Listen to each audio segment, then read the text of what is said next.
Hello दोस्तों, कैसे हैं आप लोग। उम्मीद है आप लोग अच्छे होंगे, स्वस्थ होंगे और अपने पढ़ाई भी अच्छे से कर रहे होंगे। आज मैं लेके आई हूँ प्रैक्टिस नंबर 3 का दूसरा भाग। इसके पहले हम लोगों ने प्रैक्टिस नंबर 3 में पहला भाग पढ़ा है, जिसमें मैंने प्रश्न नंबर 1 से 20 तक पढ़ाया था। आज मैं पढ़ाऊँगी प्रश्न नंबर 21 से 46 तक। तो बहुत ही ऑथेंटिक प्रश्न लेकर आती हूँ। आप लोग मेरे वीडियो को ज़्यादा से ज़्यादा शेयर करिए, लाइक करिए, कमेंट करके बताइएगा मेरा प्रश्न कैसा लगता है आप लोगों को, और मेरे चैनल को ज़्यादा से ज़्यादा सब्सक्राइब करिएगा। तो चलिए ज़्यादा समय न लेते हुए मैं अपने प्रश्नों की ओर चलती हूँ। प्रश्न नंबर 21 है, जो नर दुख में दुख नहीं माने पंक्ति के रचनाकार हैं। जो नर दुख में दुख नहीं माने पंक्ति के रचनाकार हैं धर्मदास, दादू दयाल, गुरु नानक, रैदास। तो इसका हमारा सही आंसर क्या हो जाएगा? इसका सही आंसर हो जाएगा गुरु नानक। इसका सही आंसर क्या हो जाएगा? गुरु नानक। तीसरा ऑप्शन हमारा सही हो जाएगा। आगे बढ़ते हैं। रामानुज किसके अवतार माने जाते हैं? रामानुज किसके अवतार माने जाते हैं? लक्ष्मण, बांसुरी, नृसिंह, सुदर्शन चक्र। तो इसका हमारा सही उत्तर क्या हो जाएगा? रामानुज लक्ष्मण के अवतार माने जाते हैं। पहला ऑप्शन हमारा सही हो जाएगा। पहला ऑप्शन सही हो जाएगा। अगले प्रश्न देखते हैं। वल्लभाचार्य ने जीव के कितने प्रकार माने हैं? वल्लभाचार्य ने जीव के कितने प्रकार माने हैं? 4, 2, 3, 7। तो इसका सही उत्तर क्या हो जाएगा? वल्लभाचार्य ने जीव के 3 प्रकार माने हैं।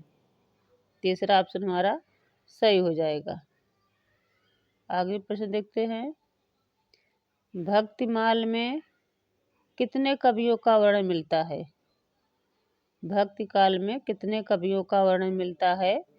210, 220, 230, 200। तो इसका हमारा सही उत्तर क्या हो जाएगा? इसका सही उत्तर हो जाएगा 200। चौथा ऑप्शन हमारा सही हो जाएगा। आगे तो देखते हैं, अगला प्रश्न देखते हैं। सूर सागर में कुल कितने स्कंद हुए? सूर सागर में कुल कितने स्कंद हैं? 14, 12, 10, 16। तो सूर सागर में कुल 12 स्कंद होते हैं। ठीक, दूसरा ऑप्शन हमारा सही हो जाएगा। अगला प्रश्न देखते हैं। ध्रुवदास ने कुल कितने ग्रंथों की रचना की? 42, 40, 44, 55। तो इसका हमारा सही उत्तर क्या हो जाएगा? ध्रुवदास ने कुल 42 ग्रंथों की रचना की है। ठीक, पहला ऑप्शन हमारा सही हो जाएगा, 42 ग्रंथ। अगला प्रश्न देखते हैं। मीरा का जन्म कहाँ हुआ? राजस्थान, एटा, कुर्की, द्वारिका। तो मीरा का जन्म कहाँ हुआ? इसका हमारा सही उत्तर क्या हो जाएगा? इसका सही उत्तर हो जाएगा कुर्की। तीसरा ऑप्शन हमारा सही हो जाएगा।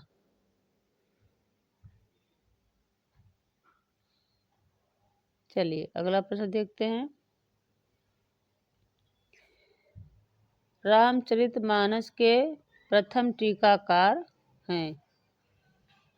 रामचरितमानस के प्रथम टीकाकार हैं अंतरदास, अनंतदास, रामचरणदास, अग्रदास, ध्रुवदास।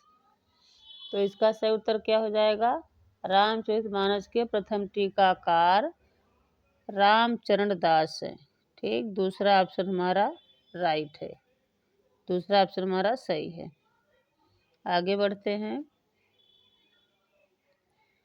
तनुजन्यो कुटिल कीट ज्यों तज्जियो मात पिता हूँ कहाँ से ली गई है? ठीक, तनुजन्यो कूट कटिल कीट ज्यों तज्जियो मात पिता हूँ, ये पंक्ति कहाँ से ली गई है? विनय पत्रिका, दोहावली, रामचरितमानस, गीतावली। तो इसका सही उत्तर क्या हो जाएगा? इसका सही उत्तर हो जाएगा पहला, विनय पत्रिका।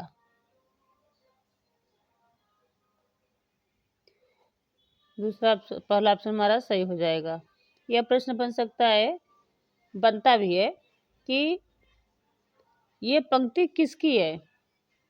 तनु जानियो कूट कीट ज्यों तज्यो मात पिता हूँ, पंक्ति किसकी है, तो यह किसकी है, तुलसीदास की है। ठीक,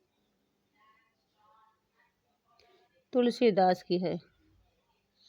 कहाँ से ली गई है, विनय पत्रिका से। चलिए आगे बढ़ते हैं। हिंदी साहित्य में गीत काव्य के प्रवर्तक माने जाते हैं। हिंदी साहित्य में गीत काव्य के प्रवर्तक माने जाते हैं जायसी, तुलसी, कबीर, विद्यापति। तो इसका हमारा सही उत्तर क्या हो जाएगा, हिंदी साहित्य में गीत काव्य के प्रवर्तक विद्यापति माने जाते हैं। चौथा ऑप्शन सही हो जाएगा। आगे बढ़ते हैं। हिंदी विश्व में लगभग कितनी भाषाएं बोली जाती हैं। विश्व में लगभग कितनी भाषाएं बोली जाती हैं, 4000, 5000, 3000, 2000। तो इसका हमारा सही उत्तर क्या हो जाएगा, विश्व में लगभग 3000 भाषाएं बोली जाती हैं। तीसरा ऑप्शन सही हो जाएगा, 3000। ठीक, चलिए आगे बढ़ते हैं।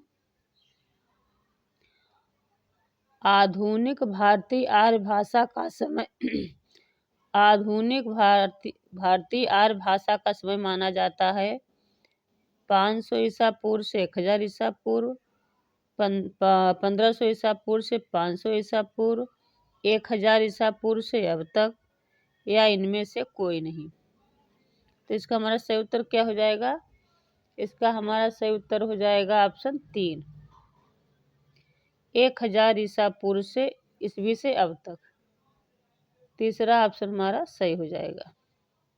आगे बढ़ते हैं। आचार्य शुक्ल के अनुसार बिहारी के दोहे कितने हैं।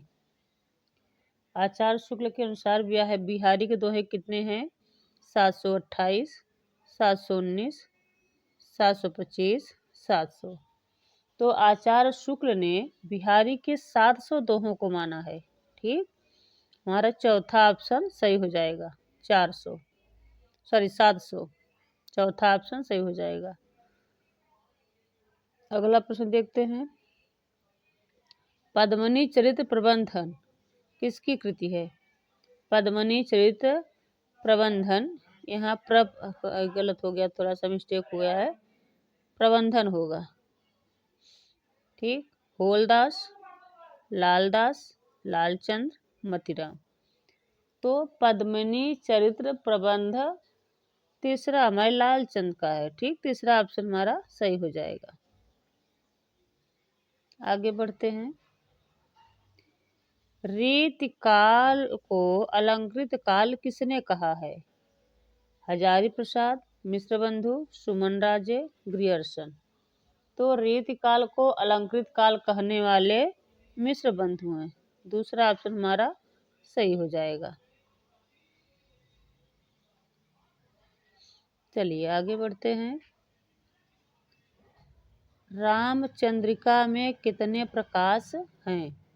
39 प्रकाश, 49 प्रकाश, 59 प्रकाश, या 69 प्रकाश। तो इसका हमारा सही उत्तर क्या हो जाएगा, रामचंद्रिका में 39 प्रकाश हैं। पहला ऑप्शन सही हो जाएगा। चलिए आगे बढ़ते हैं। कठिन काव्य का प्रेत किसे कहा जाता है। बहुत बार पूछा गया है पेपर में। कठिन काव्य का प्रेत किसे कहा जाता है। बिहारी, भिखारीदास, मतीराम, केशवदास। तो इसका हमारा सही उत्तर क्या हो जाएगा, चौथा, केशवदास को कहा जाता है कठिन काव्य का प्रेत। आगे बढ़ते हैं। देव ने कितने ग्रंथ लिखे हैं। 65, 62, 72, 82। तो देव ने कुल 72 ग्रंथों की रचना की है। तीसरा ऑप्शन हमारा सही हो जाएगा। ठीक, 72 ग्रंथ। आगे बढ़ते हैं। भूपति का वास्तविक नाम क्या है। गुरुदत्त सिंह, सावंत सिंह, भूपति सिंह या अनूप सिंह। तो इसका हमारा सही उत्तर क्या हो जाएगा? भूपति का वास्तविक नाम गुरुदत्त सिंह था। पहला ऑप्शन सही हो जाएगा। चलिए आगे बढ़ते हैं। जान मिले तो जहान मिले, नहीं जान मिले तो जहान कहाँ। पंक्ति किसकी है? ठीक, जान मिले तो जहान मिले, नहीं जान मिले तो जहान कहाँ। आलम की, बोधा, घनानंद, ठाकुर। तो इसका हमारा सही उत्तर क्या हो जाएगा? ये बोधा की पंक्ति है। ठीक, दूसरा ऑप्शन हमारा सही हो जाएगा। आगे बढ़ते हैं। कश्मीर सुषमा किसकी रचना है? कश्मीर सुषमा किसकी रचना है? भारतेंदु की, हरिऔध, रामनरेश त्रिपाठी, श्रीधर पाठक। तो इसका हमारा सही उत्तर क्या हो जाएगा? कश्मीर सुषमा श्रीधर पाठक की है। ठीक, चौथा ऑप्शन सही हो जाएगा। चौथा ऑप्शन। चलिए आगे बढ़ते हैं। कानन कुसुम किसकी काव्यकृति है? कानन कुसुम किसकी काव्यकृति है? हरिऔध, प्रेमधन, श्रीधर पाठक, मुकुटधर पांडे। तो कानन कुसुम किसका है? मुकुटधर पांडे का है। चौथा ऑप्शन सही है। चलिए आगे बढ़ते हैं। वैदेही वनवास किसकी रचना है? हरिऔध, भारतेंदु, रामनरेश त्रिपाठी, महादेवी वर्मा। तो इसका सही उत्तर क्या हो जाएगा? वैदेही वनवास किसकी है? सबको पता होगा कि हरिऔध जी का है। पहला ऑप्शन सही है हमारा। आगे बढ़ते हैं। प्रिय प्रवास का प्रकाशन वर्ष क्या है? 1912, 1918, 1920, 1914। तो इसका हमारा सही उत्तर क्या हो जाएगा? प्रिय प्रवास 1914 में प्रकाशित हुआ था। ठीक, चौथा ऑप्शन हमारा सही हो जाएगा। आगे बढ़ते हैं। उजड़ ग्राम किसकी काव्यकृति है? बहुत बार पूछा जाता है। उजड़ ग्राम मैथिली शरण गुप्त, भारतेंदु, श्रीधर पाठक, प्रताप नारायण मिश्र। तो इसका सही उत्तर क्या हो जाएगा? तीसरा, श्रीधर पाठक का है उजड़ ग्राम। तीसरा ऑप्शन हमारा सही हो जाएगा। लास्ट प्रश्न चलते हैं अपने। फूलों का गुच्छा किस भाषा में लिखी गई है? फूलों का गुच्छा किस भाषा में लिखी गई है? थोड़ा सा मिस्टेक हो गया है, यहाँ आ जाएगा है। फूलों का गुच्छा किस भाषा में लिखी गई है? ब्रजभाषा, खड़ी बोली, राजस्थानी, भोजपुरी। इसका हमारा सही उत्तर क्या हो जाएगा? खड़ी बोली। ठीक, दूसरा ऑप्शन हमारा सही हो जाएगा। फूलों का गुच्छा खड़ी बोली में लिखी गई है और ये भारतेंदु जी की रचना है। तो अगर हमारा वीडियो आप लोगों को थोड़ा सा पसंद आता है तो प्लीज़ मेरे चैनल को ज़्यादा से ज़्यादा सब्सक्राइब करिएगा, मेरे लाइक करिएगा, कमेंट करिएगा और शेयर करिएगा। Thank you for watching.